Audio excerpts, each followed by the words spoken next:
Justin Crawford here with Bold TV, and I'm joined by Miss Ray of Sunshine herself, Miss Natalie Negrotti. You may have seen her on CBS's Big Brother or MTV's The Challenge because you've hit the reality star world and you have had probably such an incredible adventure. So you were not only a New York Jets cheerleader, you were working full-time before all of this reality stuff came about. What were you doing? You were at Madison Square Garden working in communications for like a foundation, and then you decided to take a 180-degree pivot into the reality star world. So what was that transition like, and why'd you take it?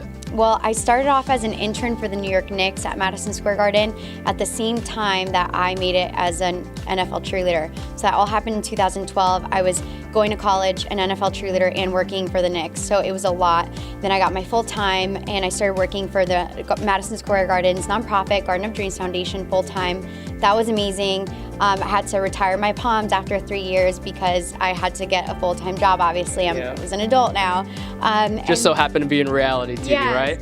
And then, I mean, it's a lot of work. I was working from 9 a.m. to 10 p.m. and then I started having to work weekends. I started getting really depressed because I loved my job and I loved helping people, but I was getting sick because I was overworked. Sure. So then I texted all my girlfriends, all my NFL cheer girlfriends, and I was like, girls, like, I am ready for a new job. And some of them just got off the Amazing Race and they're like, do you want to go on Big Brother? I said, what's that? What?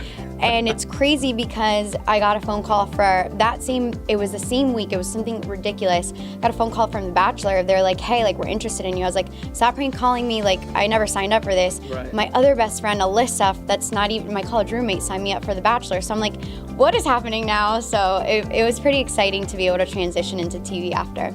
The biggest differences between the two shows: less drama, more drama, all drama. What would you say are the biggest differences? Honey, no. It is all drama.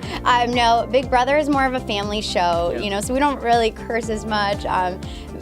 Big Brother does have its drama, and I feel like there's different stressors for both shows. You have more freedom on the challenge because you're not locked into a house and you can go outside whenever you want to the backyard and swimming in the pool whenever. Right.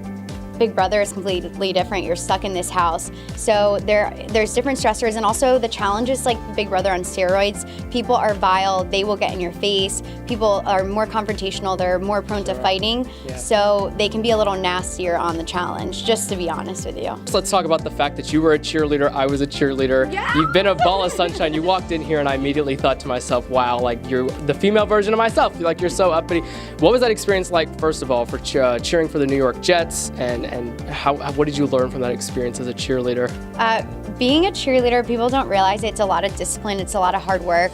You put out what you get in. I mean, I cheered for the NFL for 3 years, and the games are about 4 hours to cheer at, so you're dancing for 4 hours straight. That's also why I'm really good at endurance on the challenge now. But you learn how to be a really strong person, multitask. It really disciplines you to be the person you want to be because you have to rehearse every single day. You have to practice. It's hours. It's something that you have to commit your life to, and it kind of shaped me into the woman that I am now, which is crazy. People are like, oh, you just shake your palms. I'm like, no, you have to learn choreography. You have to learn the game. You have to know how to interview. You have to do a million things for it. So it really molds you and shapes you into who you want to become. What was going through your mind? Are you happy with the decision? And what advice would you have for people trying to take their next big step?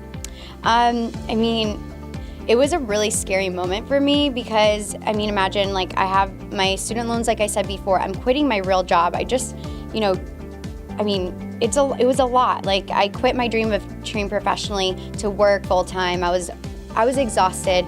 So I was like, you know what, like, I'm just gonna take this leap of faith. I'm gonna try it out. Almost didn't, but it was the best decision I've ever made in my life.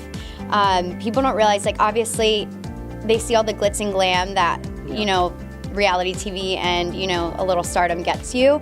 It's been so fantastic, but I love that I have this huge platform now that's more important because I can talk about issues that I'm really passionate about, and I can be more vocal about things that are really important. Yeah.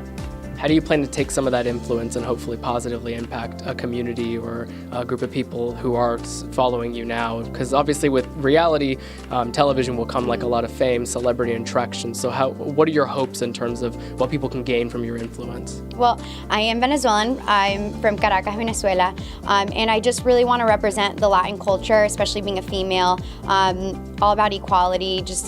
I am a minority. I was raised by a single mother from Venezuela, and you know, I didn't grow up with a lot of money, and look where I am now, look where it's led me, hard work, perseverance. So I really like to show my followers and use my platform to show people you can do whatever you set your heart to, and I think that that's so important. Aside from the influence, Natalie, what can we really look forward to in terms of your next steps? And now you're still filming for the challenge, and are you just kind of ride the wave of the reality television world, or what are you looking forward to most about like your personal and professional career moving forward?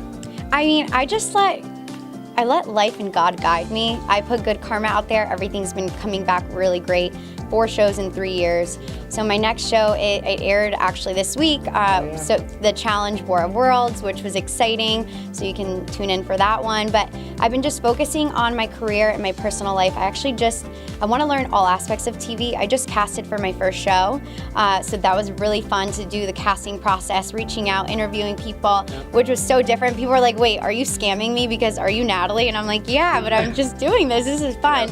So I'm just letting, you know, my path it's unfolding. I'm working hard, and I'm seeing where the journey's going to take me.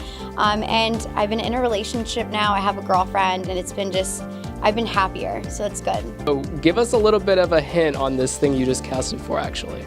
I casted for a dating show, and it's going to be a good one. It's going to be great. So that's awesome. Congratulations again, Natalie.